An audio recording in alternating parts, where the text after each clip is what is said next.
அடி தூள். பிரதமர் வருகையில் உண்டான அதிரடி மாற்றம். இப்போ தெரிகிறதா பிரதமர் புதுச்சேரி செல்வதன் புதிய திருப்பம். இரட்டை என்ஜின் ஆட்சியின் பலன் இப்போது கண் முன்னே. மார்ச் 1, 2026 அன்று பிரதமர் நரேந்திர மோடி அவர்களின் புதுச்சேரி வருகை அரசியல் வட்டாரத்தில் பரபரப்பை ஏற்படுத்தியுள்ளது.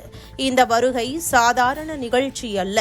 புதுச்சேரியின் வளர்ச்சி பயணத்தில் புதிய அத்தியாயம் தொடங்கும் தருணமாக இது பார்க்கப்படுகிறது.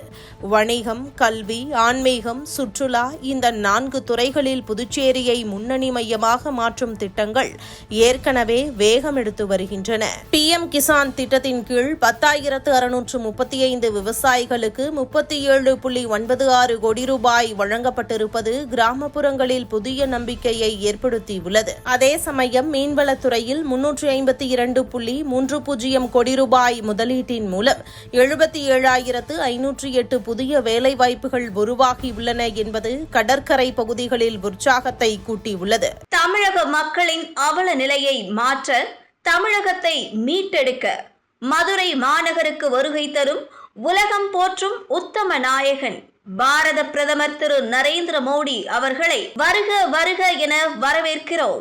மருத்துவத்துறையில் 5.10 லட்சம் ஆயுஷ்மான் அட்டைகள் வழங்கப்பட்டுள்ளன.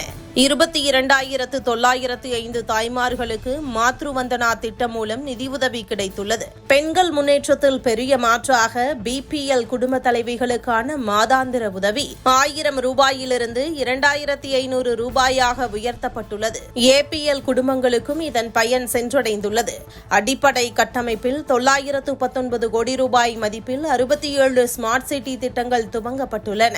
கிராமப்புறங்களில் 100% குழாய் நீர் இணைப்பு நிறைவேற்றப்பட்டதாக தெரிவிக்கப்பட்டுள்ளது. வீடு அனைவருக்கும் என்ற இலக்கில் பொதுப்பிரிவுக்கு 6.25 லட்சம் ரூபாயும், அட்டவணை சாதி பிரிவுக்கு 7 லட்சம் ரூபாய் வரை வீட்டு மானியம் உயர்த்தப்பட்டிருப்பதும் குறிப்பிடத்தக்கது.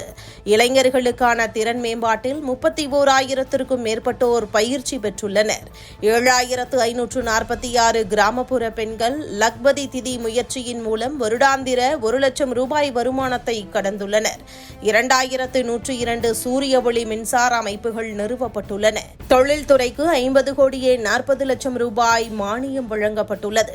சமூக பாதுகாப்பு ஓய்வூதியமும் 500 ரூபாய் உயர்த்தப்பட்டிருப்பதாக தகவல் வெளியாகியுள்ளது.